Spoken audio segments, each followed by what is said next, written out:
Hello everyone. तो आज हम बात करने वाले हैं 2001 में आई एक हॉरर फैंटेसी मूवी पर जिसका नाम है स्केयरक्रो और इस मूवी का दूसरा नाम है ककाशी।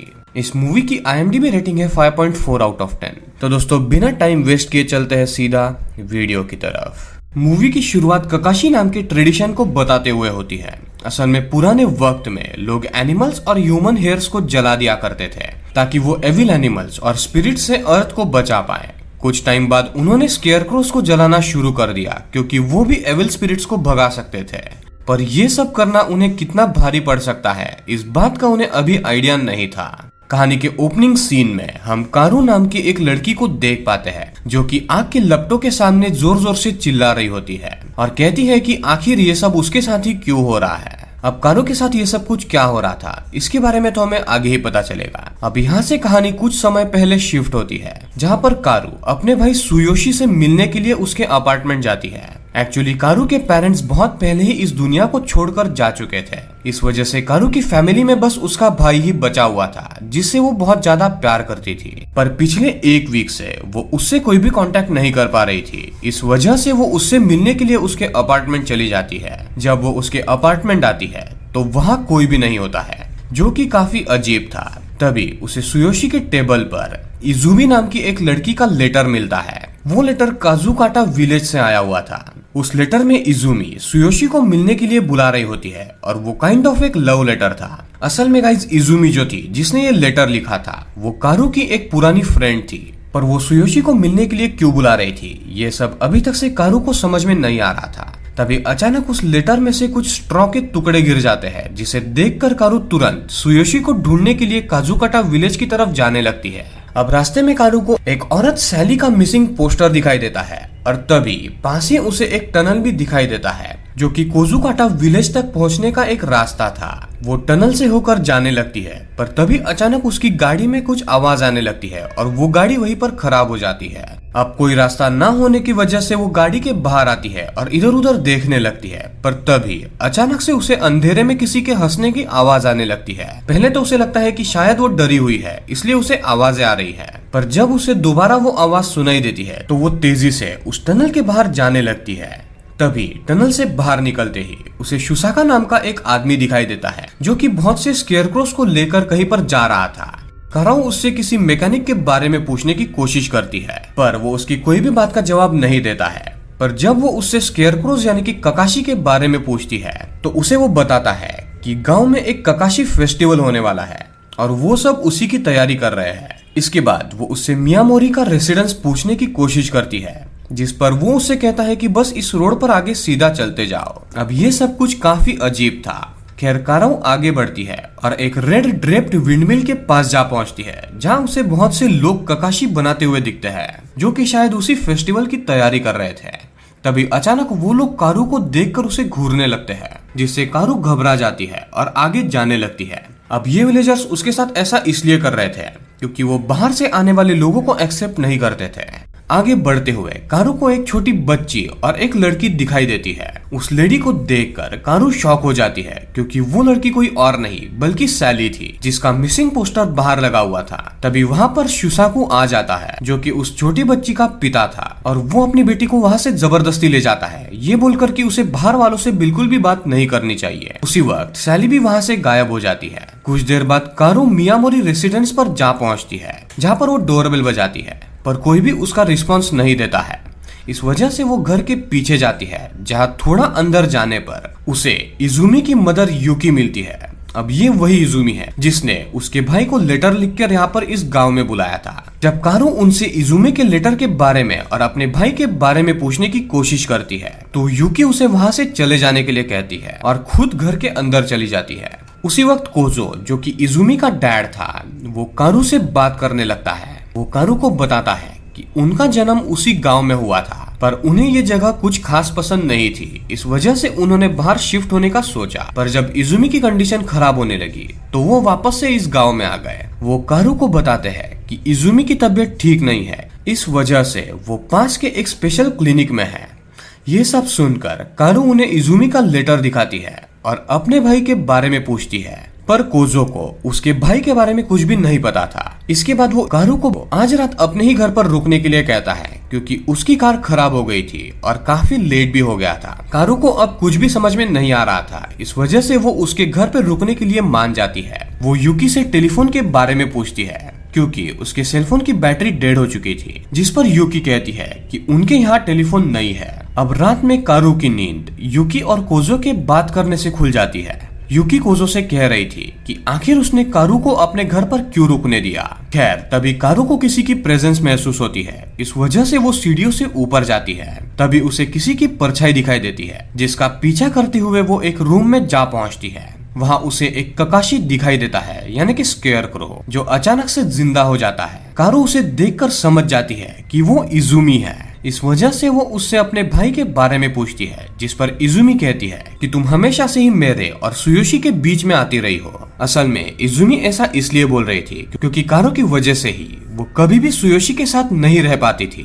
खैर अब जब कारू इजुमी से अपने भाई के बारे में पूछती है तो इजुमी बिना कोई जवाब दिए ही गायब हो जाती है, जिससे अचानक कारू की नींद खुल जाती है, जिसकी वजह से हमें यहाँ पर यह पता चलता है कि ये तो सिर्फ उसका एक सपना था। अब अगले दिन कोजो कारू की कार को ठीक करवाने के लिए एक मैकेनिक के पास लेकर जाता है और कारू से कहता है कि जैसे ही तुम्हारी कार ठीक हो जाए तुम तुरंत इस गांव से चली जाना। जब कोजो वहां से चला जाता है तो वहां के सभी लोग कारू को घूरने लगते हैं, जिससे परेशान होकर वो वहां के बिल्डिंग के अंदर चली जाती है। अब कोइंसिडेंटली कारू को वहां पर फिर से सैली मिल जाती है। सैली को ये देखकर बहुत हैरानी होती है कि कारू उसका नाम जानती है, पर जब कारू उससे और सवाल पूछने लगती है तो वो घबरा जाती है। और तभी अचानक से एक पुलिस इंस्पेक्टर कारू से मिलने के लिए आता है। कारू उससे भी सुयोशी के बारे में पूछती है, पर पुलिस इंस्पेक्टर कहता है कि इस गाँव में कोई भी नया आता है तो सभी को इस बारे में पता चल जाता है, पर तुम्हारा भाई अब भी यहाँ पर नहीं आया है। अब ये सुनकर कारू थोड़ा परेशान हो जाती है। तभी वो इंस्पेक्टर उससे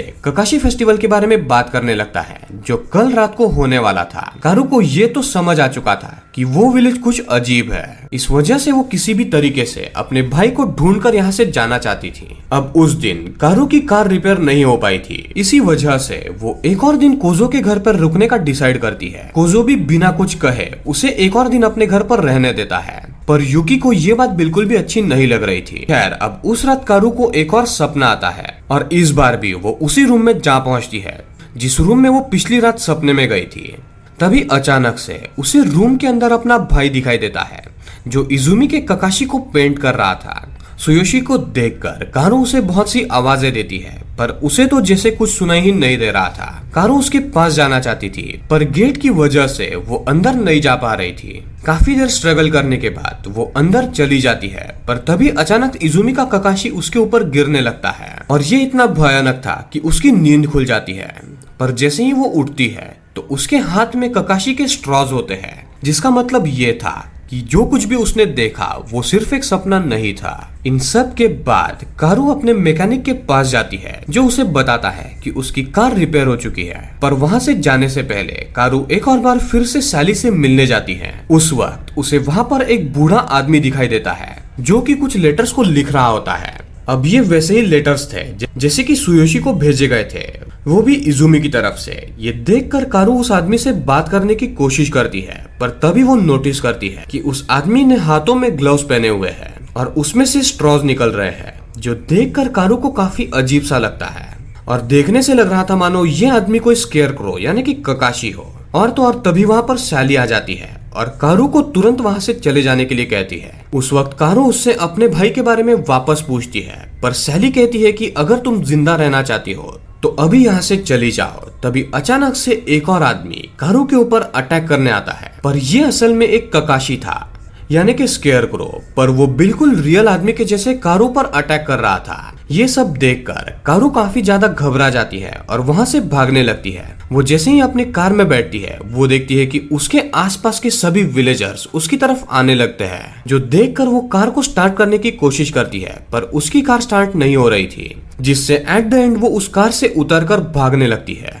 अब तो कारू को कुछ भी समझ में नहीं आ रहा था, इसी वजह से वो उस विलेज के एक्चुअल ट्रूथ जानने के लिए एक बार फिर से मियामोरी के घर पर जाती है, जहाँ पर वो देखती है कि यूकी इजुमी के स्केयरक्रो को बाहर लेकर जा रही है। इस मौके का फायदा उठाकर कारू घर के अंदर चली जाती है और छानबीन करने लगती है। इस बार वो उस रूम में जाने का डिसाइड करती है जहाँ पर वो आज तक सिर्फ सपने में गई थी। वो रूम असल में इजुमी का था। वहाँ पर उसे इजुमी का सामान दिखाई देता है और उसे वहाँ पर इजुमी की एक रेड कलर की डायरी भी दिखाई देती है जिसे उसने सालों पहले लिखा हुआ था। कारू उसे वहीं पर बैठकर पढ़ने लगती है। उसमें इजुमी ने उस एक दिन के बारे में लिखा हुआ था जब पहली बार उसकी मुलाकात सुयोशी से हुई थी। उसे धीरे धीरे सुयोशी से प्यार होने लगा था, पर ना जाने क्यों कारू ने कभी भी उसकी फीलिंग को नहीं समझा। वो दिन ब दिन उससे चिढ़ती जा रही थी। शायद कारू को सुयोशी के पास किसी और का जाना अच्छा नहीं लग रहा था, पर इजुमी ने आगे ये लिखा हुआ था कि वो दिन ब दिन टूटती जा रही है और उसे कारू से नफरत है। वो आगे लिखती है कि मैं उससे बहुत ज्यादा नफरत करती हूँ और आज मैं कारू को श्राप देती हूँ। और इसी तरह आगे के पेजेस उसने कारू को श्राप देते हुए लिखे हुए थे।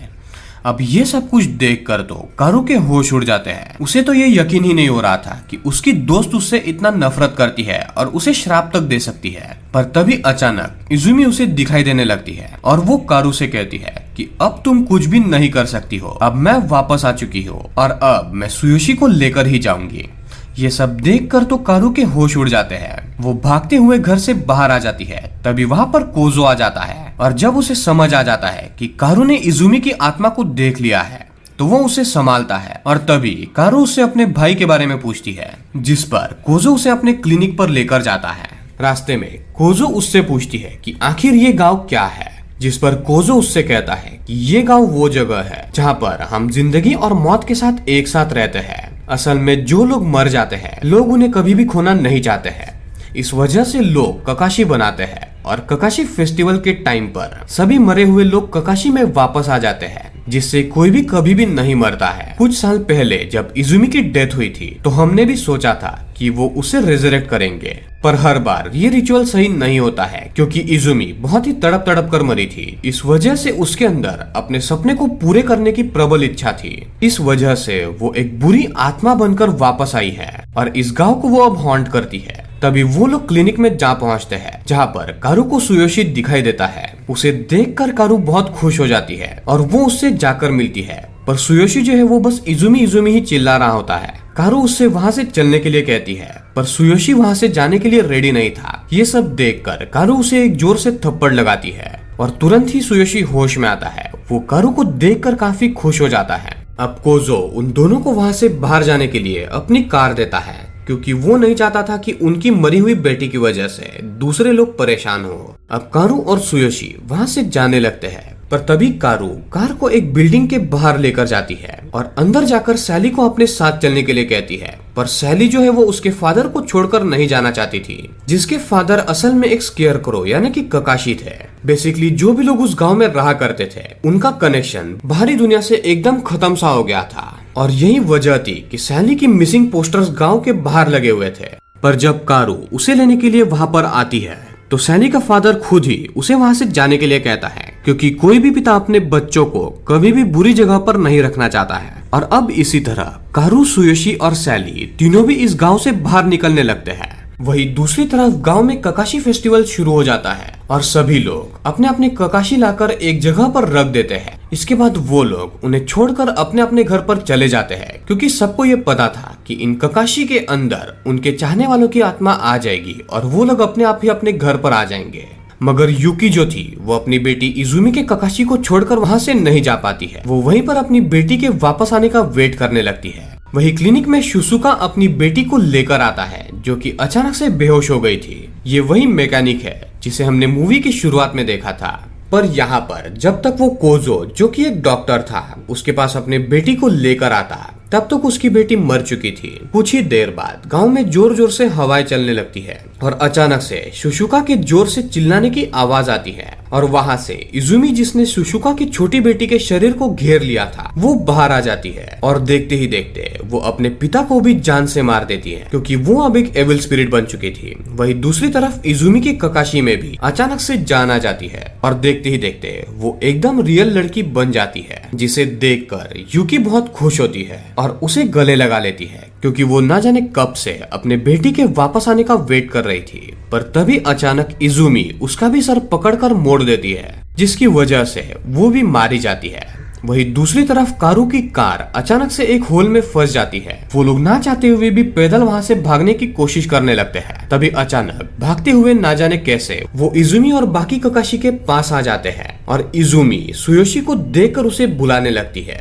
अब सुयोशी उसे देखकर उसके पास जाने लगता है। कारू उसे समझाने की कोशिश करती है पर सुयोशी उसकी एक भी बात नहीं मानता है। वो इजुमी की तरफ जाने लगता है। तब जैसे ही इजुमी उसे हक करती है, वो एक लाइटर से इजुमी और खुद को आग लगा लेता है। अब क्योंकि इजुमी स्ट्रॉस से बनी हुई थी, इस वजह से उसकी बॉडी तुरंत ही आग पकड़ लेती है और देखते ही देखते वो और इजुमी दोनों भी जलकर खाक हो जाते हैं। ये देखकर कारू जोर जोर से रोने लगती है। और गाइज ये वही सीन है जो हमने मूवी के स्टार्ट में देखा था, जहाँ पर कारू रो रही थी और चिल्लाते हुए बोल रही थी कि ये सब उसके साथ क्यों हो रहा है। इसके बाद सैली कारू को संभालती है और उसे गांव से बाहर लेकर जाने लगती है। अब वो लोग जैसे ही उस टनल को पार कर रहे होते हैं, तभी अचानक कारू को अपने भाई सुयोशी की याद आती है, जो कि उसे बुला रहा होता है। कारू अपने भाई की आवाज सुनते ही उसकी तरफ जाने लगती है। सैली उसे रोकने की काफी कोशिश करती है, बट कारू ने डिसाइड कर लिया था कि वो अपने भाई के पास जाएगी। तो वो सैली से कहती है कि तुम इस गांव को छोड़कर चली जाओ, क्योंकि कारू का इस दुनिया में कोई और नहीं था। इसीलिए वो अपने भाई सुयोशी के पास चली जाती है, यानी कि उसी गांव में। और इसी के साथ साथ गाइस ये मूवी यहाँ पर एंड होती है। तो दोस्तों ये थी स्केयर क्रो यानी कि ककाशी मूवी की कहानी। आई होप कि आपको ये पसंद आई होगी। तो दोस्तों अगर आपको ये वीडियो अच्छी लगी है तो इस वीडियो को लाइक करें। अगर आप इस चैनल पे न्यू है तो चैनल को सब्सक्राइब करके बेल आइकॉन ऑल पर कर दे, ताकि आपको ऐसी इंटरेस्टिंग वीडियोस की नोटिफिकेशन मिलती रहे। तो दोस्तों मिलते हैं ऐसी ही किसी अगली इंटरेस्टिंग वीडियो में। तब तक के लिए पीस आउट।